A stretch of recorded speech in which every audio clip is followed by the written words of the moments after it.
नमस्कार, India voice देख रहे हैं आप। मैं हूं आपके साथ रिया डंगवाल। बुलेटिन की शुरुआत करेंगे इस वक्त की बड़ी खबर के साथ। लोकसभा चुनाव के आखिरी चरण का घमासान शुरू हो चुका है। इसी बीच गोंडा लोकसभा क्षेत्र से बीजेपी प्रत्याशी करण भूषण सिंह के काफिले में चल रही एक फॉर्च्यूनर ने एक मोटरसाइकिल को टक्कर मार दी, जिससे मोटरसाइकिल पर सवार 3 लोगों में से 2 भाइयों की मौके पर ही मौत हो गई, जबकि एक की हालत गंभीर बताई जा रही है, जिसका अस्पताल में इलाज चल रहा है। बड़ी बात यह है कि जिस फॉर्च्यूनर कार से एक्सीडेंट हुआ उस पर पुलिस स्क्वाड लिखा हुआ था, लेकिन नियम अनुसार प्राइवेट गाड़ी पर पुलिस स्क्वाड नहीं लिखवाया जा सकता। काफिले की गाड़ियों पर भी सवाल खड़े हो रहे हैं। ऐसे में करण भूषण अब एक नए विवाद में फंसते हुए नजर आ रहे हैं। हादसे में बीजेपी नेता के काफिले की फॉर्च्यूनर गाड़ी भी बुरी तरह से क्षतिग्रस्त हो गई है। मौके पर मौजूद चश्मदीदों ने बताया कि टक्कर इतनी तेज थी कि बाइक पर सवार दोनों लोग कई मीटर दूर जा गिरे, साथ ही काफिले वाली गाड़ी के एयरबैग तक खुल गए। हालांकि मौके से काफिले में शामिल सभी लोग फरार बताए जा रहे हैं। तो तस्वीर आप देख सकते हैं किस तरह से भीषण हादसा आज सुबह सुबह हुआ।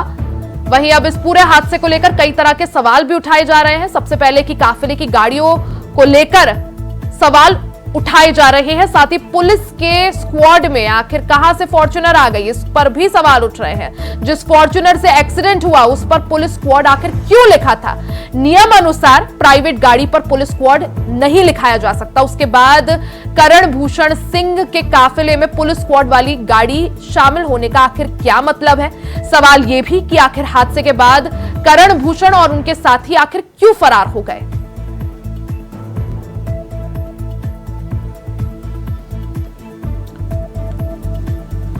तो गोंडा में ये बड़ा हादसा देखने को मिला, जहां बीजेपी सांसद प्रत्याशी करण भूषण शरण सिंह का काफिला आज गुजर रहा था। वहीं काफिले में मौजूद एक गाड़ी ने बाइक को टक्कर मार दी। टक्कर इतनी भीषण थी कि बाइक में सवार 2 भाइयों की मौत हो गई। मौके पर 2 लोगों की मौत हो जाती है, 2 अन्य गंभीर रूप से घायल हैं। तो ये बड़ा भीषण सड़क हादसा, जिसमें बृजभूषण शरण सिंह के बेटे करण भूषण शरण सिंह का ये पूरा काफिला गोंडा क्षेत्र से गुजर रहा था। उसी दौरान काफिले में मौजूद पुलिस स्क्वाड की एक गाड़ी जो है वो बाइक से टकराती है और 4 लोगों को रौंद देती है। थाना कमलगंज को सूचना मिली कि हुजूरपुर रोड पर क्रॉसिंग के पास एक फॉर्च्यूनर और मोटरसाइकिल में एक्सीडेंट हो गया। मोटरसाइकिल सवार रेहान और शहजाद नाम के 2 व्यक्ति घायल हो गए। पुलिस मौके पर तत्काल पहुंच के दोनों को सीएचसी कमलगंज में एडमिट कराया गया, जहां पे दोनों की मृत्यु हो गई है। पंचायतनामा की कार्रवाई की जा चुकी है, पोस्टमार्टम के लिए उनको भेज दिया गया है। उनके परिजनों द्वारा एक तहरीर दी गई है। तहरीर के आधार पर सुसंगत धाराओं में अभियोग पंजीकृत किया जा रहा है। फॉर्च्यूनर को अपने कब्जे में ले लिया गया है। फॉर्च्यूनर का ड्राइवर भी हिरासत में ले लिया गया है। मौके पर शांति व्यवस्था बनी हुई है, लॉ एंड ऑर्डर की कोई समस्या नहीं है और अन्य विधिक कार्रवाई की जा रही है।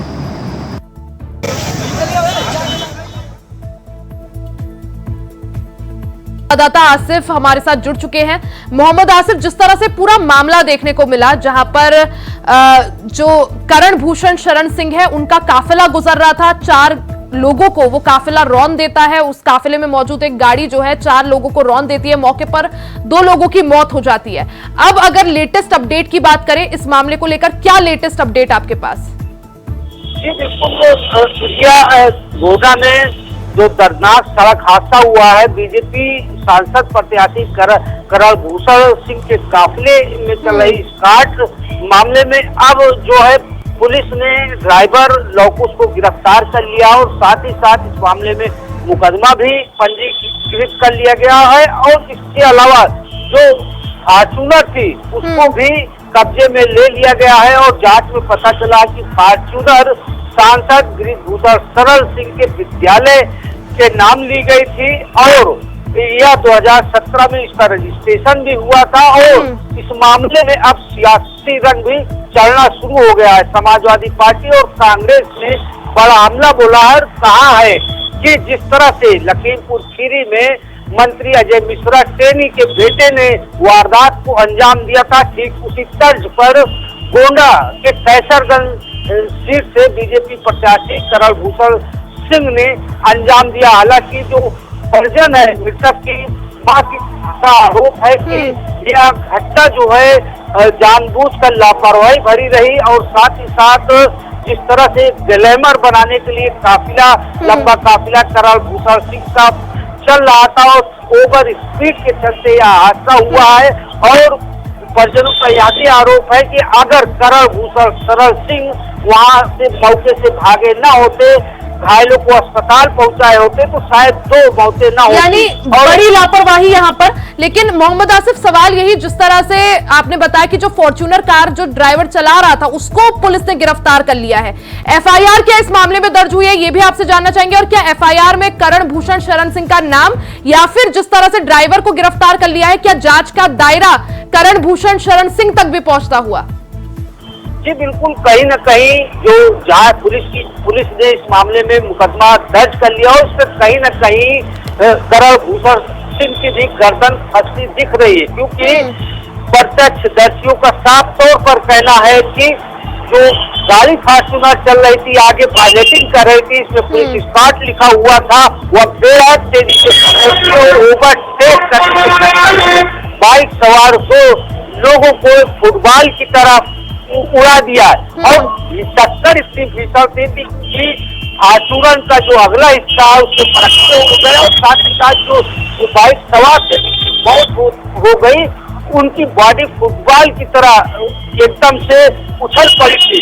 और जब मौके पर अस्पताल ले जाने की नौबत आई तो बिल्कुल, हादसा कितना भीषण था, तस्वीरें हमारे सामने किस तरह से फॉर्च्यूनर के परखच्चे उड़े हुए हैं, साथ ही बाइक जिस पर टक्कर मारी गई उसके भी परखच्चे उड़े हुए हैं। हालांकि दुखद ये पूरा हादसा, अब देखना होगा कि जांच जो है किस तरह से आगे बढ़ती है। आप नजर बनाए रखें। बहुत बहुत शुक्रिया मोहम्मद आसिफ।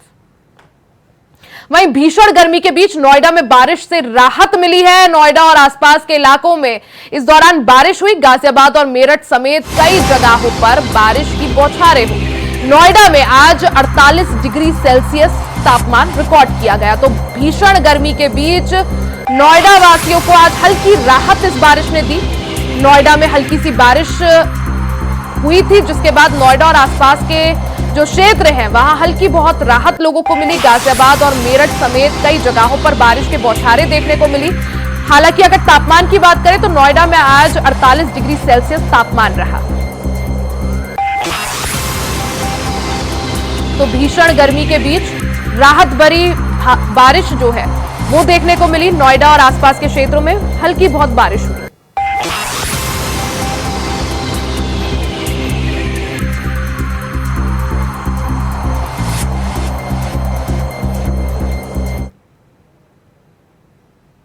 वहीं लखनऊ में बिजली विभाग की कोशिश, ट्रांसफार्मर को ठंडा रखने के लिए लग रहे पंखे और कूलर।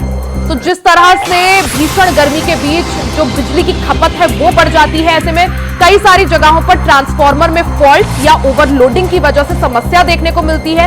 ऐसे में लखनऊ में बिजली विभाग ने नई पहल की शुरुआत की है। ट्रांसफार्मर को ठंडा रखने के लिए पंखे और कूलर लगाए जा रहे हैं। जगह जगह भीषण गर्मी के चलते ट्रांसफार्मर ब्लास्ट हो रहे हैं।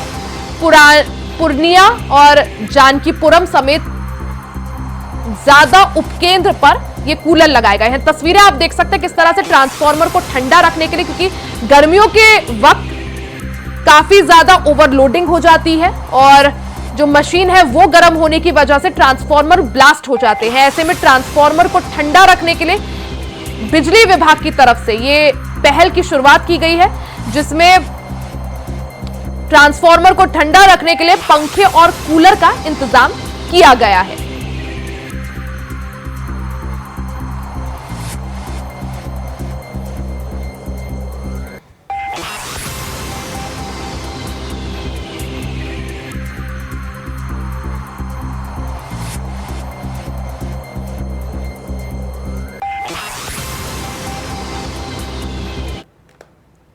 सीधे आपको गाजीपुर लिए चलते हैं, जहां गृह मंत्री अमित शाह रोड शो कर रहे हैं और प्रचार प्रसार को धार दे रहे हैं।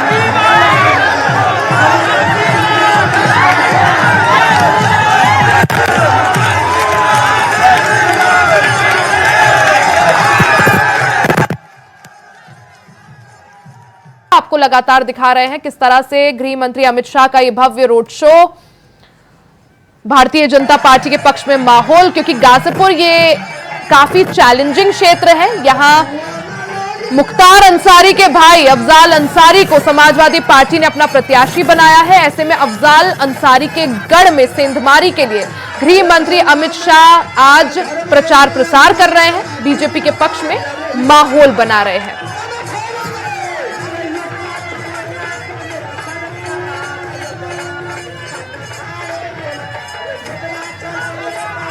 तो वक्त के साथ ही ये लोकसभा चुनाव का महासंग्राम अपनी समाप्ति की ओर आगे बढ़ रहा है।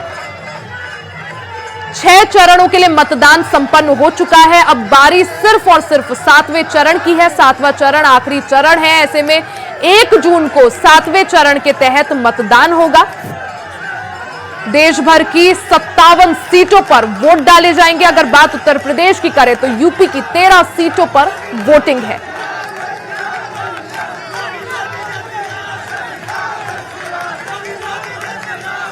सातवें चरण में यूपी की जिन 13 सीटों पर मतदान होना है, उनमें से कई हाई प्रोफाइल सीटें शामिल हैं, चाहे वो वाराणसी की हो या फिर गोरखपुर या गाजीपुर।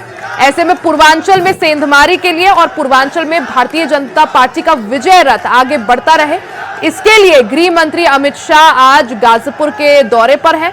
गाजीपुर में भव्य रोड शो कर रहे हैं। हालांकि आपको बता दें कि मुख्यमंत्री योगी आदित्यनाथ ने भी आज कई सारे क्षेत्रों में जनसभाएं की, गोरखपुर में भी जनसभा की। तो बीजेपी का चुनावी प्रचार प्रसार का तूफान लगातार जारी है। भीषण गर्मी के बीच भारतीय जनता पार्टी चुनाव प्रचार प्रसार को धार देती जा रही है। आप देख सकते हैं किस तरह से गृह मंत्री अमित शाह के रोड शो में ये भारी भीड़, काफिले के दोनों तरफ भारी संख्या में लोग मौजूद हैं। शक्ति प्रदर्शन पूरी तरह से।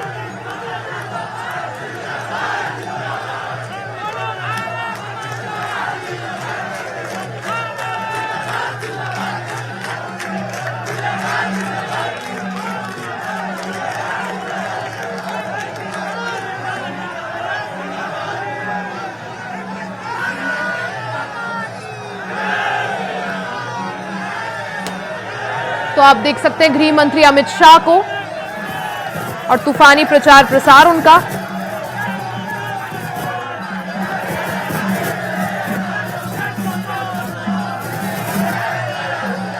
तो लोकसभा चुनाव के महासंग्राम में गृह मंत्री अमित शाह ने गाजीपुर का सियासी तापमान और बढ़ा दिया है। आपको बता दें कि गाजीपुर से भारतीय जनता पार्टी ने पारसनाथ राय को चुनावी रण में उतारा है। वहीं समाजवादी पार्टी ने माफिया डॉन मुख्तार अंसारी के भाई अफजाल अंसारी को अपना प्रत्याशी बनाया है। तो गृह मंत्री अमित शाह, उनके साथ जो उनकी ओपन व्हीकल है उसमें पारसनाथ राय, जो कि भारतीय जनता पार्टी के सांसद प्रत्याशी। तो गाजीपुर के रण में सेंधमारी के लिए गृह मंत्री अमित शाह आज गाजीपुर की धरती पर मौजूद हैं।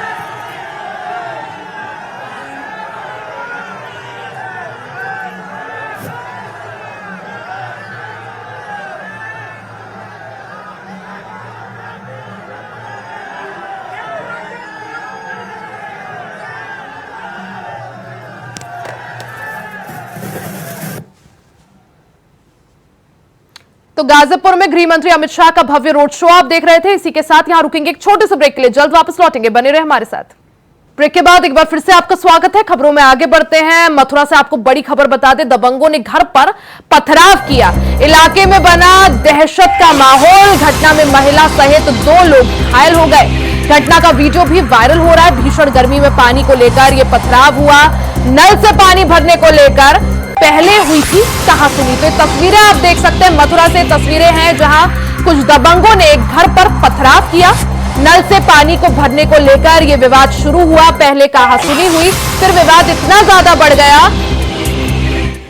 कि पथराव शुरू हो गया। तस्वीरें आप देख सकते हैं, मथुरा से तस्वीरें हैं जहां दबंगों ने घर पर पथराव किया, जिससे इलाके में दहशत का माहौल बन गया। घटना में महिला सहित 2 लोग घायल हुए हैं। अब इस घटना का वीडियो भी सोशल मीडिया पर वायरल हो रहा है।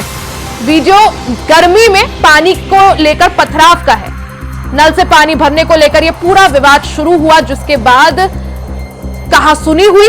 कहासुनी इतनी ज्यादा बढ़ गई, विवाद इतना ज्यादा बढ़ गया कि कुछ दबंगों ने घर में पथराव कर दिया। आप देख सकते हैं कितने बड़े बड़े पत्थर और ईंटों से घर में पथराव किया जा रहा है, पत्थर फेंके जा रहे हैं। वहीं इस पूरे हादसे में महिला समेत 2 लोग घायल हो गए हैं। ज्यादा जानकारी के लिए मोहम्मद फारूक का सीधे रुख कर लेते हैं। मोहम्मद फारूक, क्या कुछ ये पूरा मामला है? जी रिया, आपको बताते हैं कि ये मथुरा के थाना गोविंद नगर नई बस्ती का इलाका है, जहां दबंगों ने घर पर पथराव करके जमकर उत्पात मचाया है। इलाके में दहशत का माहौल बन गया है। घटना में 2 महिला घायल हो गई हैं, जिनको जिला अस्पताल में भर्ती कराया गया है। घटना का जो वीडियो है वो तेजी से वायरल हो रहा है। इस भीषण गर्मी में पानी को लेकर ये पथराव हुआ है। नल से पानी भरने को लेकर पहले कहासुनी हुई थी, फिर एक पक्ष ने दूसरे पक्ष के घर पर हमला बोल दिया। आप देख सकते हैं कि किस तरीके से पत्थर चलाए जा रहे हैं, बड़ी ईंटें चलाई जा रही हैं और नीचे जो है जो लोग हैं उनके घरों पर लग रही हैं। एक महिला के काफी चोट भी आई है। पुलिस ने आरोपियों के खिलाफ रिपोर्ट दर्ज कर ली है और पथराव करने वाले जो दबंग लोग हैं उनकी तलाश में पुलिस जुट गई है। ये मामला जो है थाना गोविंद नगर के नई बस्ती का है। ये झगड़ा जो है मंगलवार की शाम का बताया जा रहा है। यानी मंगलवार को ये पूरा मामला, जिसके बाद वीडियो वायरल होती है, पुलिस एक्शन लेती है। जो महिलाएं घायल हुई हैं उनकी स्थिति कैसी है मोहम्मद फारूक? जी रिया, आपको बता दें कि उनकी स्थिति, एक महिला गंभीर है और एक महिला के थोड़ी चोट है, लेकिन एक ज्यादा गंभीर है, जिनके बिल्कुल बड़ी ईंट आके, जो ईंट होती है वो पूरी ईंट आके ऊपर छत पे नीचे लगी उन महिला के, और वो महिला जो है गंभीर रूप से घायल हो गई। सिर में भी उनके काफी चोट है, यानी ईंट लगते ही वो एकदम बेहोश हो गई थी और नीचे गिर गई थी, तो उनके ज्यादा चोट है। और जो बिल्कुल मोहम्मद फारूक, हम तस्वीरों में देख सकते हैं जो वीडियो सामने आया, किस तरह से बहुत सारे जो लोग हैं मिलकर बड़े बड़े ईंट और पत्थर जो है फेंक रहे हैं। गंभीर ये मामला, आप नजर बनाए रखें। बहुत बहुत शुक्रिया जानकारी के लिए। यहाँ मैं घर पे नहीं था, सुबह मैं ऑटो पर पटवा 5 बजे चला गया था, तो यहाँ बच्चों में नल के पीछे लड़ाई हो गई थी पानी के चक्कर में। तो वो लोग हमारे यहाँ से करीब सालों से पानी भर रहे हैं, हमारे नल के पास से। नल पे तो पानी भरे तो कोई बात नहीं, जबरदस्ती नल में बच लड़ाई हो गई, कोई बात नहीं, लड़ाई झगड़ा खत्म हो गया। कुछ लोगों ने, हमारे पड़ोसियों ने, उनके भांजे वगैरह उनके पीछे से आके मेरे घर पे पथराव किया है। मेरी बहन थी 4, मेरा भाई मम्मी थी, घर पे कोई भाई नहीं था, हम नहीं थे। हम तो सुबह काम में चले जाते, 5 बजे ऑटो चलाते, लेकिन मेरे घर पे सुबह पथराव किया। मेरी मम्मी के बहुत चोट है, जिला हॉस्पिटल में भर्ती है। पुलिस थ्रू पुलिस ने उनको जिला हॉस्पिटल में भर्ती कराया, उनके बहुत चोट है। खबरों में आगे बढ़ते हैं। मुख्यमंत्री योगी आदित्यनाथ ने बुधवार को हाटा कुशीनगर में जनसभा को संबोधित किया। उन्होंने कुशीनगर लोकसभा क्षेत्र में सांसद और बीजेपी प्रत्याशी विजय कुमार दुबे को दोबारा सदन में भेजने की जनता से अपील की। उन्होंने कहा कि कुशीनगर जनपद साक्षी है कि किस तरह से 2019 तक पहले नारे लगते थे, रामलला हम आएंगे, मंदिर वही बनाएंगे, लेकिन सपा बसपा और कांग्रेस राम मंदिर के मार्ग में बाधा बनती थी। पर जैसे ही कमल को आपने आशीर्वाद दिया, केंद्र में पीएम मोदी और प्रदेश में मुझे अवसर मिला, तो एक झटके में सारी बाधाएं दूर हुई और अयोध्या में भव्य राम मंदिर का निर्माण हुआ।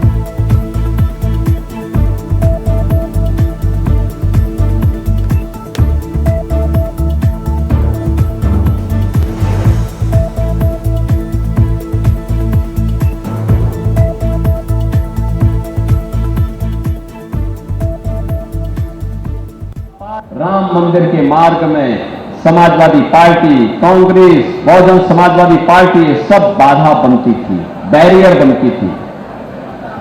और जैसे ही आपका आशीर्वाद मिला कमल चुनाव चिन्ह पर मोदी जी को, केंद्र में मोदी जी प्रधानमंत्री बने, प्रदेश में मुझे अवसर मिला, एक झटके में सारी बाधाओं को दूर करते हुए अयोध्या में राम मंदिर का निर्माण का मार्ग प्रशस्त किया गया। बहनों और भाइयों, रामलला का भव्य मंदिर आज तो हम लोगों के लिए कहने के लिए है। हम अपनी वर्तमान और भावी पीढ़ी को कह पाएंगे कि देखो राम मंदिर का निर्माण हमारे सामने हुआ, हमने अपनी आंखों से देखा है। और मैं तो कहता हूं, जिसने कमल चुनाव चिन्ह पर वोट दिया है वह दावा पाल ठोक करके कहे कि हमने राम मंदिर का निर्माण किया है। ये हाटा में हर बार दंगा होता था, हर बार दंगा होता था। आपने पिछले 7 वर्ष में दंगा करते हुए किसी को देखा है क्या? आज कोई दंगा कर देगा क्या? आज कोई डोल यात्रा रोक पाएगा क्या? आज कोई गौकशी कर देगा क्या? आज किसी बेटी और व्यापारी की सुरक्षा पे कोई सेंध लगा पाएगा क्या? नहीं लगा पाएगा, क्योंकि उसे मालूम है अगर लगाएगा तो फिर उसका खामियाजा भी भुगतेगा। उसे मालूम है कि बेटी और व्यापारी की सुरक्षा की कीमत अब जेल नहीं जहन्नुम होता है, जहन्नुम। उसे मालूम है अब रामलला ही विराजमान नहीं होंगे। अयोध्या में तो रामलला विराजमान होंगे, लेकिन जो देश की सुरक्षा के लिए खतरा पैदा करेगा उसकी राम नाम सत्य है की यात्रा भी निकलेगी। और इसीलिए आज कोई सुरक्षा पे सेंध लगाने का दुस्साहस नहीं कर पाएगा। इसी के साथ उस बुलेटिन में फिलहाल के लिए सिर्फ इतना ही। खबरों का सिलसिला जारी रहेगा, बने रहे हमारे साथ।